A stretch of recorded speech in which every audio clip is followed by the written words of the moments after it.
Basically, there are three things you have to deal with as soon as you mention you're going to be talking about cheese on a podcast noted for explaining things. Like the one you're listening to right now, for instance. The first thing you have to explain is why the moon may or may not be made of green cheese, and just what that means anyway. And really, that whole idea comes down to one thing: a fable. See, in a number of cultures around the world, a variety of moral stories have formed around the idea of a very foolish person being tricked by someone who is not quite so foolish into exposing themselves as the fool they are. Usually, this is in a form similar to the story about the fox and the wolf. In this story, the fox has been very clever indeed and already tricked the wolf once into going to a celebration where, upon arrival, the human attendees beat the wolf to within an inch of its life. The wolf escapes, but comes looking for the fox as revenge for nearly getting him killed. The fox, however, explains that this isn't his fault. No, sir. It's the fault of the wolf's father, who, years ago, promised to help the humans gather food for a similar party, but when the time came to celebrate, Papa Wolf ate all the best bits himself. So you can see, says Mr. Fox, they're still upset, and quite reasonably so.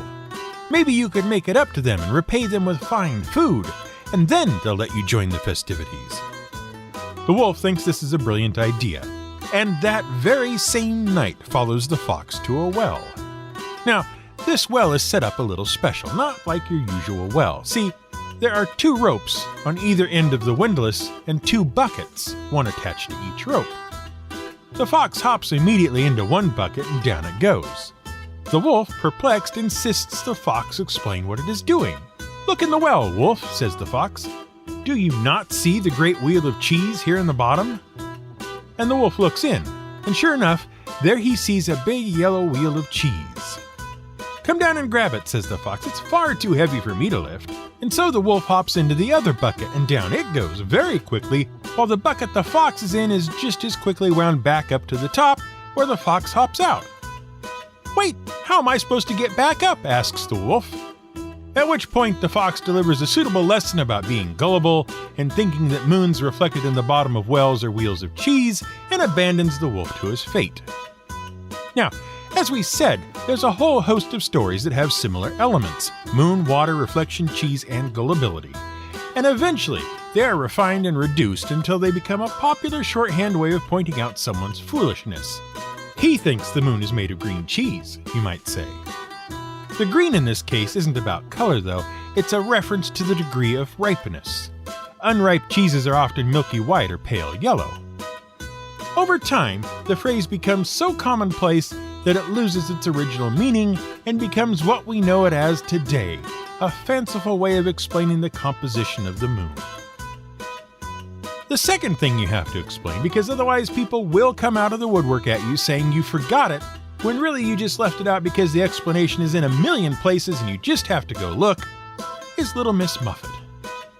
As we all know, she sits on a tuffet, which our first grade teacher dutifully explained to us was just a name for a lump of grass, eating her curds and whey. Now, spider nonsense aside, curds and whey are the 2 things you get when you curdle milk, by adding either an edible acid or rennet to it. We'll explain rennet in a bit, but for now, curds are the coagulated fats and proteins found in milk all bunched together. Whey is the liquid left over after the curdling has happened. What you are left with is something similar to, but not exactly like, cottage cheese. And really, you know almost everything you need to know from that alone to make your own cheese. The third thing that has to be mentioned, if not outright explained, because once again, people will jump up and down and fill your comment section with posts pointing out how there's this really funny comedy sketch you really have to see, even if you're already very familiar with it and decided it was just too obvious to mention. It's the Cheese Shop sketch from Monty Python's Flying Circus. First airing in November of 1972, the sketch depicts a man, played by John Cleese, entering a cheese shop run by a Mr. Wensleydale, played by Michael Palin. Cleese then proceeds over the course of the next 5.5 minutes to ask for a number of perfectly reasonable cheeses, none of which the cheese shop has. The real curiosity here isn't the bouzouki playing or the increasingly pathetic excuses for not having any cheese, It's the sheer number of cheeses, albeit with one ringer, that Cleese is able to request. Most of us can barely think of a half dozen cheeses before we run out. And at least one of those probably isn't even a real cheese at all. Who knew there were so many?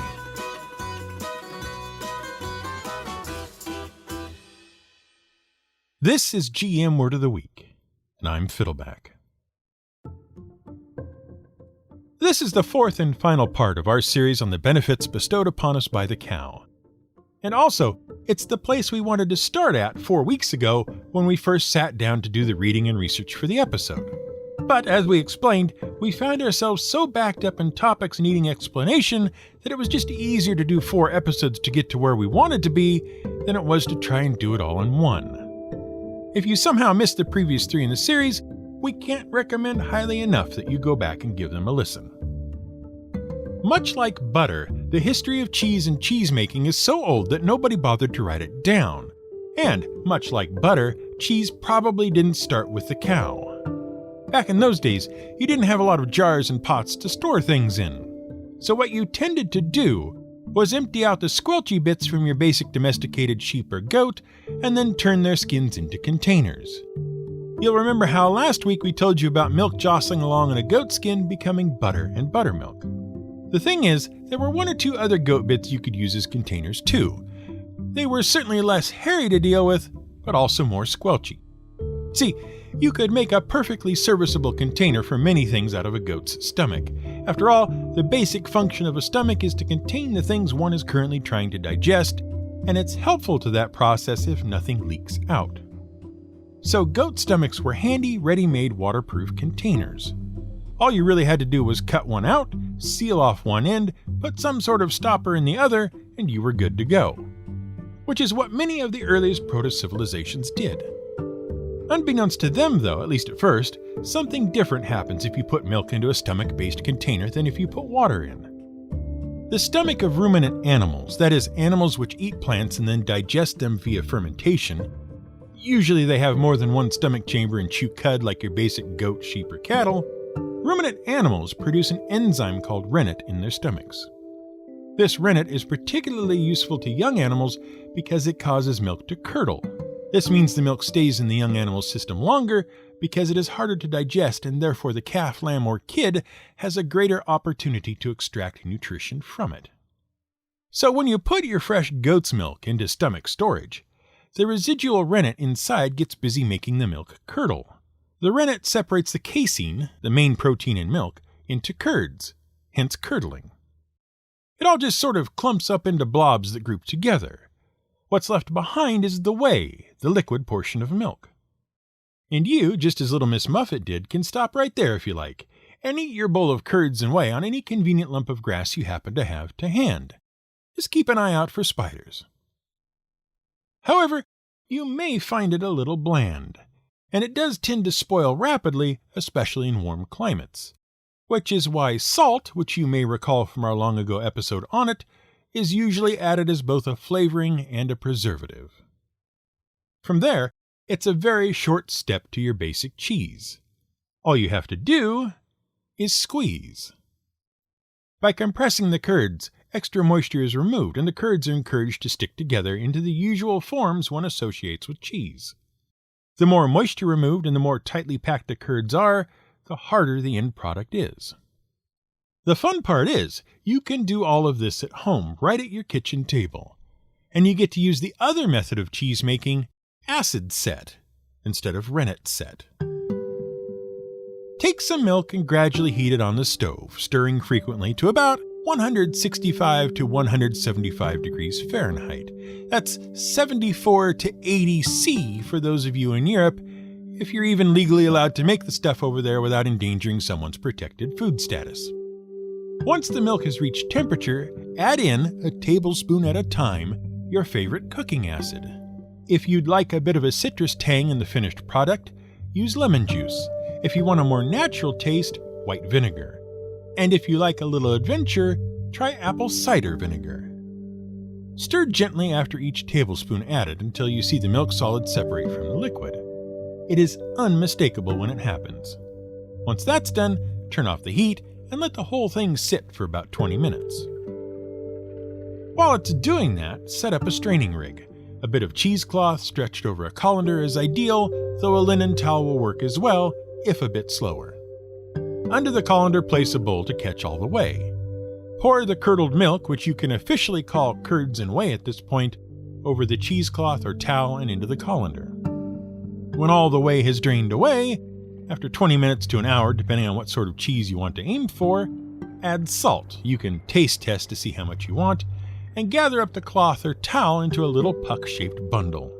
Tie it off tight, place it back in the colander, set a heavy weight on it, a couple of pounds worth at least, and walk away.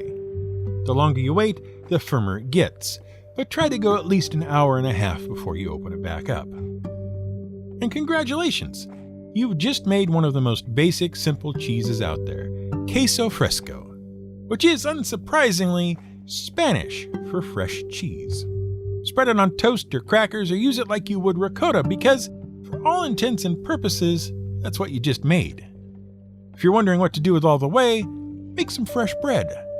Then everything is twice as nice. Of course, all of this leaves out the aging and ripening process, which is where cheese gets really complicated. See, all cheese starts out the same way, similar to the steps outlined above, with the rennet or the acid. But what happens after that is what makes each and every type of cheese distinct from every other type. And with more than 1,000 officially recognized types of cheese in the world, you can see that those additional steps can make quite a difference. Most people know the story of two particular types of cheese, Swiss cheese and blue cheese. If you don't, here's a brief summary. Swiss cheese, to put it succinctly, is a lie. Technically speaking, there is no such thing as Swiss cheese. There are Swiss cheeses, to be sure, and there is certainly a product on the shelves of your grocery store called Swiss cheese if you live in places that aren't Switzerland. But the real name of that cheese should be Emmental. That is the name of the Swiss-made cheese with the holes in it. The holes are produced because the cheese is full of bacteria. Specifically, it contains varieties of Streptococcus, Lactobacillus, and Propionibacterium added to the cheese during the curdling, which gives the cheese its strong flavor and expels carbon dioxide as the cheese hardens and ripens, creating the characteristic holes, which the producers of said cheeses would like everyone to call eyes, please. Blue cheese, on the other hand, obtains its distinctive flavor and appearance thanks to a mold which is present in the caves in which blue cheese is ripened, penicillium mold, not to be confused with the mold that makes actual penicillin. Penicillium invades the cheese, imparting flavors and colors the cheese would not otherwise have. Oh, and also, blue cheese is a lie as well. It's not just one cheese, it is an entire classification of cheeses, all 46 of which are produced with the aid of the penicillium mold. But all 46 of which are produced in varying conditions with varying ingredients and allowed to ripen for varying times. But if you've hung around the internet for any time at all, you'll have seen the list. The list is a menagerie of cheeses, sometimes 5, sometimes 10, intended to either shock or horrify you, and sometimes both, with the strangeness of its constituents. Compared to the cheeses on the list, misnamed cheeses with a bit of mold in them are nothing to worry about. Most of the cheeses on the list just come from animals that the Western palate is unfamiliar with, but which make total sense in the context of the areas from which they come. These include Tibetan yak cheese, which is said to be so hard you can break teeth on it, Central Asian Arag cheese made from mare's milk and served with tea into which it is dipped to soften before eating, and the milk of camels, llamas, and alpacas, all of which followed the general rule of thumb, milk the animals you have access to. The list usually includes at least one very expensive cheese, such as the cheese made from the milk of the red deer, intentionally created in New Zealand, not because they needed to, but because they could. The red deer's milk sells for over $100 a liter, and the cheese only gets more expensive from there, so you can imagine how excited the farmers are about it. There's also always at least one really out there experimental cheese, and that slot is usually taken by Daniel Angerer, who made cheese from human milk. And if you're still with us at this point, The final cheese on the list is always Casu Marzu from Sardinia.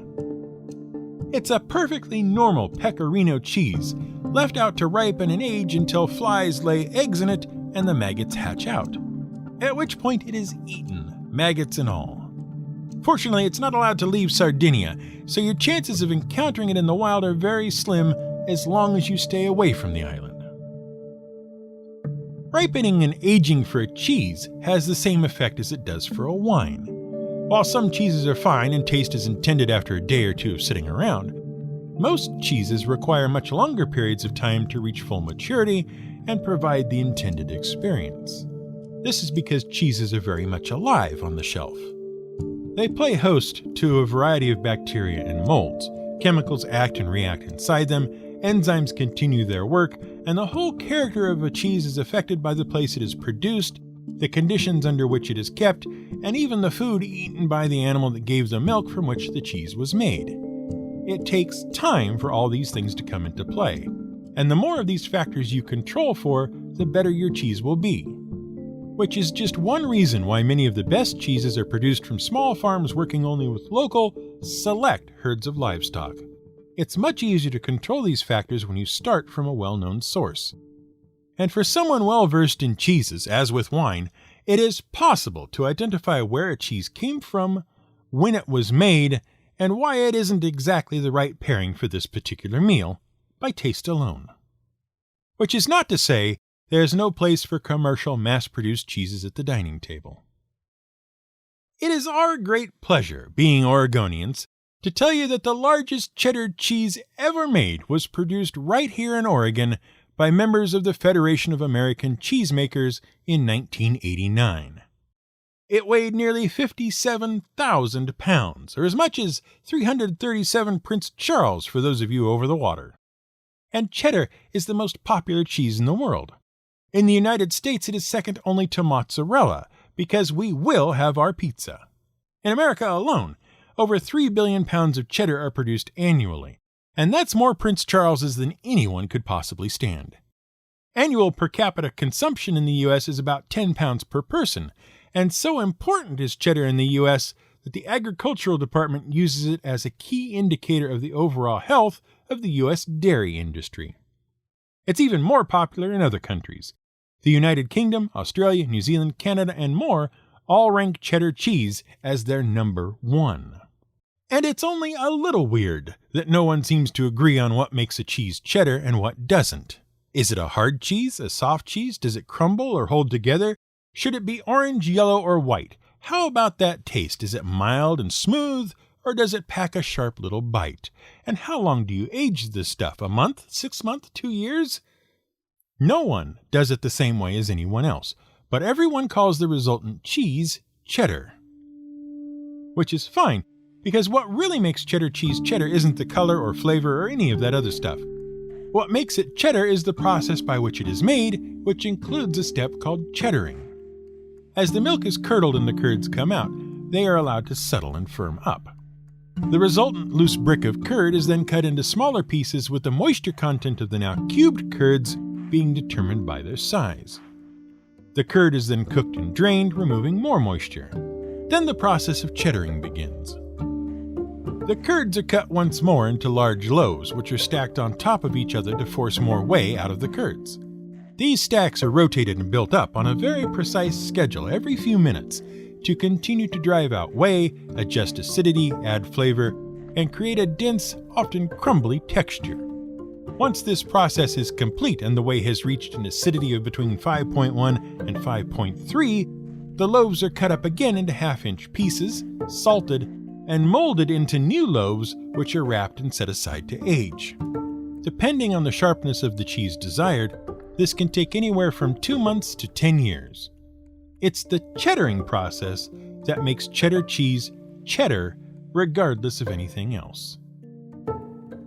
Which does nothing to explain what in the world is going on with cheddar-flavored processed American cheese. Or is it processed American cheese food? What's going on? And what's the difference? And how come people say it isn't a cheese? Well, it is a cheese. Sort of.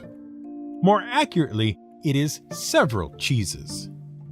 You make American cheese by collecting up the scraps of other cheeses you've made, but weren't quite the right size or shape to package and sell. Usually these are cheddar, Colby, and a few bits of other cheeses you might have around the place. You begin by washing them up and throwing them in a vat, which is then heated until they begin to melt together into one homogeneous melted cheese mix. This produces a cheese that is smooth, uniform, and melts easily. If you make it from more than one kind of cheese, you are required to label it as processed American cheese, because while each of its components was made in a traditional cheese-making manner, the final product was not. If you add other dairy products to the final mix, like cream, milk, whey, or buttermilk, you have to call it processed American cheese food. And that's it, really. That's what the big to-do is all about. It's cheese, just not cheese as we traditionally understand it to be made. And there we go. That's our series on cows and the things which they provide us. If you're wondering about things like leather, take a look at our earlier episode on leather armor, which didn't exist, but at least allowed us to talk about leather craft. It's pretty amazing to see just how essential the basic cow has been to the success of the human animal, and just how much of a contribution they've made to us. They were instrumental in bridging the gap between hunter-gatherers and agriculture, they gave us some of our first marketable products, and they helped sustain us with their milk and the products of that milk, which in turn took us down at least two very interesting culinary roads. And thanks to the cow, we came up with vaccines that help keep us healthy and help us recover when we are ill. When you think about it, we owe a lot of what we are to domesticated cattle. Maybe say thanks next time you see one.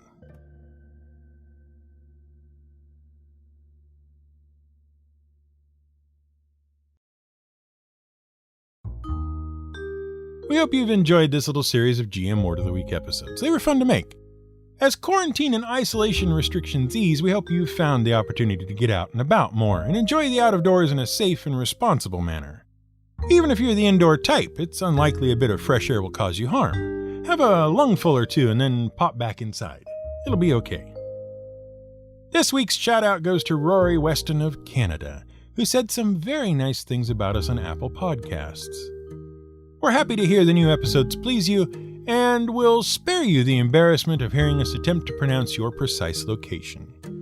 Thank you for the kind words. If you'd like a chance at hearing your name read out in the episode, all you have to do is leave a rating and a review where we can find it somewhere on the internet. Preferably wherever you get your podcast episodes from, since that makes the most sense. Good or bad, we try to read as many as we can find. If it's really good and you've made the show a regular part of your week, why not consider supporting the show on Patreon? For as little as $1, we can hook you up with transcripts and early episode releases, and you can help the show grow and improve. It's really very simple, and you can find out how to go about it by clicking the yellow banner at the top of our website at gmwordoftheweek.com. We look forward to seeing you there.